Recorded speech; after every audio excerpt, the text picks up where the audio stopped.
Welcome back to 8482 Media. Today I have a quick one for you guys on how to find and add the countdown to effect on CapCut. So initially what you're going to want to do is go up to Media, click and drag your clip to the timeline. Once you have it there, we're going to go up to Effects, Video Effects, and then find 2024.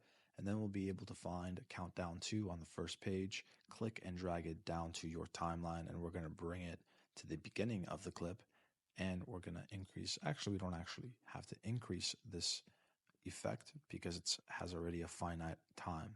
Now with it being selected, we can go up to the special effects tab and we can mess with the blur and the speed of the effect so we can actually make it faster or slower.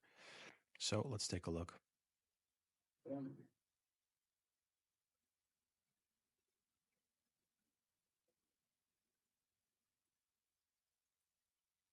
Thank you guys for watching. If this was helpful in any way, please leave a like down below. If you have any questions, comment down below.